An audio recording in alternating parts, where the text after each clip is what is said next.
कि उसके माता पिता को वहां पर पहुंचने भी नहीं दिया गया, उसकी शक्ल भी नहीं देखने दी गई और उसको जला दिया। Same same same same same. और अब भी डीएम का अभी मैंने स्टेटमेंट देखा है, उसने कहा कि ये कोई आपके काम नहीं रहेंगे, ये सब चले जाएंगे और आपको रहना यही है। यानी कि उसने पूरे धमकी भरे लहजे के अंदर जो वहाँ का डीएम है उसने अपनी पूरी स्टेटमेंट जो है अभी दी है, जो सीधी आ रही है। यूपी पुलिस मुर्दाबाद मुर्दाबाद मुर्दाबाद। इसलिए मैं इस विषय में ज्यादा ना कहते हुए इतना ही कहूंगा कि उस बेटी के हत्यारों को फांसी दो और फांसी के साथ साथ जो साजिश करता, जो इस मामले में लीपापोती करने के लिए दोषी है अधिकारी, पुलिस वाले उत्तर प्रदेश के या कोई भी है, उनको भी जो है पूरे तरीके से उनके ऊपर भी कड़ी से कड़ी कार्रवाई होनी चाहिए। उनके ऊपर जो है पूरी तरीके से मुकदमा चलना चाहिए। उन दोषियों को भी दंडित किया जाना चाहिए ताकि लोगों को ये पता चले कि भाई देश के अंदर इस तरीके की घिनौनी हरकतें बर्दाश्त नहीं की जाएगी, क्योंकि वो हमारी बहन बेटी है, पूरे देश की बहन बेटी है। और चाहे उसमें धर्म नहीं है, ना कोई जाति है, वो बेटी बेटी है, वो बेटी पूरे देश की बेटी है। इसलिए देश की बेटी के साथ ये अन्याय हुआ है, वो बर्दाश्तशील नहीं है। हम उसकी जितनी भी हो कड़े शब्दों में निंदा करते हुए और हम सभी 2 मिनट का जो है मौन रखेंगे और अपने जो है मोमबत्ती को भगवान वाल्मीकि जी के चौक पर उनके इसी चैनल के ऊपर यहाँ पर हम इसको रखेंगे। विनीत जी, ये हाथरस की जो ये निंदनीय घटना है, इसको लेके जैसे प्रशासन का अब रवैया सामने आ रहा है कि जो सबूत है उन्हें छुपाने के लिए कहीं ना कहीं बेटी की लाश को रात के अंधेरे में जलाया गया है, क्या कहेंगे इस पूरे घटनाक्रम को? जी देखिए पत्रकार साहब, इसमें जो प्रशासन की जो मिलीभगत रही है वो बहुत निंदनीय रही है। उसका जो काम है वो सुचारू रूप से अपने काम को करने में निष्फल रही है बिल्कुल। और कहीं ना कहीं अपराधियों को शरण देने में, मतलब ऐसा लग रहा है कि अपराधियों के सपोर्ट में खड़ी है। जो दलित बेटी के साथ ये घटना घटी है उसमें कहीं ना कहीं पुलिस का उसको इंसाफ दिलाने में बहुत ही बुरा रवैया रहा है। इसलिए प्रशासन की जितनी निंदा, यूपी पुलिस की जितनी निंदा की जाए उतनी कम। जैसे कि ये घटना पूरा आपकी जानकारी में है, तो क्या कहेंगे इस पूरी घटना पे और क्या प्रशासन और यूपी सरकार के लिए आप क्या कहेंगे? सर, सारी कमियां जो प्रशासन की है, यूपी पुलिस की खासकर मैं कहूँगा, और यूपी पुलिस और यूपी प्रशासन की सारी घटना जो है इसके मेन जिम्मेदार रही है। ये सही तरीके से अपना कार्य नहीं कर रहे हैं, वरना दोषी को तुरंत पकड़कर तुरंत फांसी दे देनी चाहिए। और जब तक दोषियों को फांसी नहीं मिलेगी, ऐसे जो इन्होंने जो इतनी गलत जो हरकत करी है, इसके ऊपर अगर इनको फांसी ना दी जाए तो इससे बेहतर कोई उपाय नहीं। फांसी होनी चाहिए सज़ा, इसके अलावा कुछ नहीं। और जो सारी गलती वहाँ की प्रशासन की, यूपी प्रशासन की, मैं ये कहूँगा कि यूपी पुलिस भी थोड़ा ध्यान दे इस चीज़ के ऊपर और अपना कार्य बखूबी से अच्छे तरीके से निभाए और दोषी को जल्द से जल्द पकड़े और उनको दोषी करार करके और फांसी दी जाए। और इस पूरे घटनाक्रम पे क्या कहेंगे आप? मैं इस घटना पर बहुत स्तब्ध हूँ और जिस तरह से घटना हुई है, घटना तो अपने आप में बहुत दुर्भाग्यपूर्ण है, लेकिन उससे भी ज़्यादा दुर्भाग्यपूर्ण है जो अधिकारियों का रवैया रहा है। अधिकारियों के साथ साथ जो सरकार का रवैया रहा है कि उस घटना के बाद डीआईजी लेवल के, डीएसपी लेवल के, एसएसपी लेवल के लोग उसको नकारते रहे कि पहली बार तो नकारे कि इसका बलात्कार नहीं हुआ है, दूसरी बार झूठ बोले कि उसके रीढ़ की हड्डी नहीं टूटी, तीसरी बात उसकी झूठ बोले कि जीभ की उसकी नहीं काटी गई।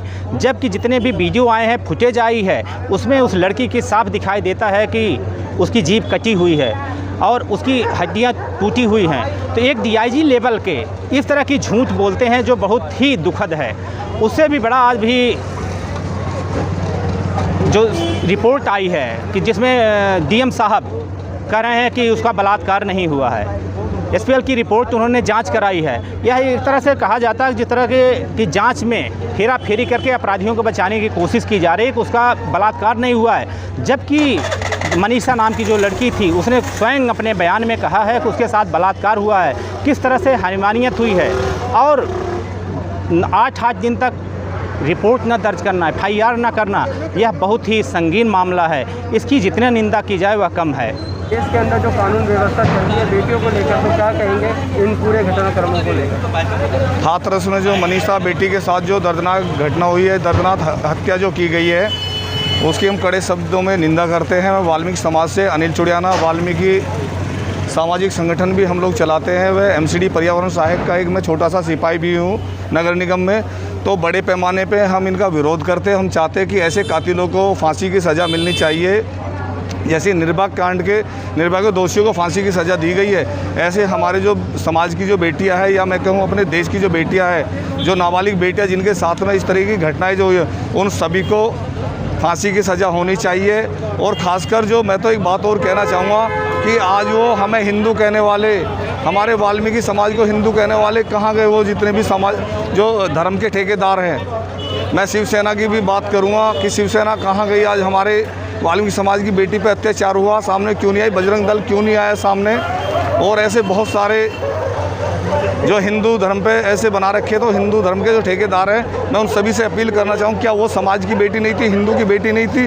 वैसे तो आप वाल्मीकि समाज को हिंदू हिंदू कहते रहते हैं, यहाँ हमारे समाज पे बहन बेटियों पे ही नहीं, हमारे लोगों पे भी अत्याचार किया जा रहा है। तमाम प्रदेशों की बात करूँ, निजीकरण बड़े पैमाने पे पैर पसार गया। हमारे कर्मचारी हैं, उनकी भी बात करता हूँ, वहाँ उनका शोषण। घटना की बात करें तो उस पर आप क्या कार्रवाई चाहते हैं? हाथरस घटना की जो हम बात कहेंगे, हम चाहते हैं उन दोषियों को फांसी की सज़ा हो। अगर दोषियों को फांसी की सज़ा नहीं दी गई तो बड़े पैमाने पे वाल्मीकि समाज उग्र आंदोलन करे, जिसकी समझ जिम्मेवारी सरकार व प्रशासन की हो। जी सुरेंद्र जी, जैसे कि पूरी घटना की जानकारी आप तक अब पूरी पहुंच चुकी है, और क्या कहना चाहेंगे पूरे घटनाक्रम को लेकर, और किस तरीके से न्याय की मांग करते हैं आप? हम ये मांग करते हैं कि जो ये काम हुआ है बहुत ही गलत हुआ है, और जिसने भी किया है उनको मौत की सज़ा होनी चाहिए। क्या कहना चाहेंगे घटनाक्रम में? आप देख रहे हो जिसमें डीएम वगैरह पूरा प्रशासन लगा पड़ा है इस घटना के सबूत मिटाने में, तो कैसे देखते हैं इस इंसाफी लड़ाई को? ये बड़ा ही शर्मनाक घटना है, और बहुत ही शर्मनाक घटना है, और ये यूपी पुलिस को शर्म आनी चाहिए। इस घटना को ऐसे दबा रहे हैं, और मैं मीडिया को धन्यवाद देना चाहता हूँ। इनकी वजह से जो भी खबर मिल रही है वो उन्हीं की वजह से मिल रही है, वरना यूपी पुलिस ने तो काम खराब ही कर दिया। यूपी पुलिस मुर्दाबाद। दीपक जी, जिस तरीके से देश में संविधान और संविधान के मुताबिक सब समानता का अधिकार रखते हैं, लेकिन देखा जा रहा है कि जातियों को देख के यहाँ पे प्रशासन काम कर रहा है, क्या कहेंगे पूरे घटनाक्रम पर? मैं सिर्फ इतना ही कहना चाहता हूँ कि यूपी प्रशासन और यूपी पुलिस ने संविधान की पूरी तरह से धज्जियाँ उड़ाई है, और गैर जिम्मेदाराना तरीके से कानून को ताक पे रख के सारी गतिविधि को अंजाम दिया है। और जिस प्रकार से उन्होंने परसों रात को 2:30 बजे परिवार वालों की बिना मौजूदगी के, बिना उनकी इजाज़त के और उनके विरोध करने के बावजूद मनीषा को रात को 2:30 बजे जलाया गया, एक बहुत ही गैर जिम्मेदाराना करतूत की गई है यूपी पुलिस द्वारा, यूपी प्रशासन द्वारा।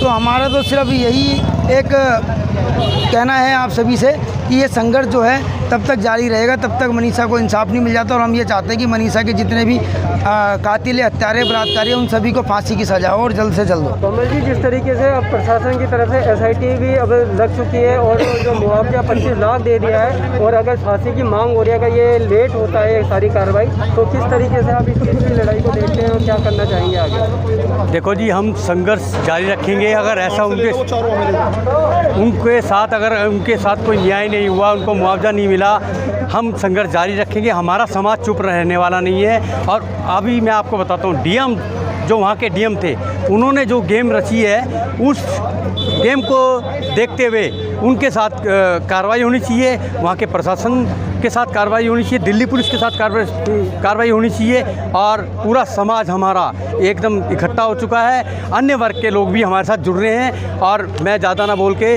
हमें मनीषा का इंसाफ चाहिए। जय वाल्मीकि।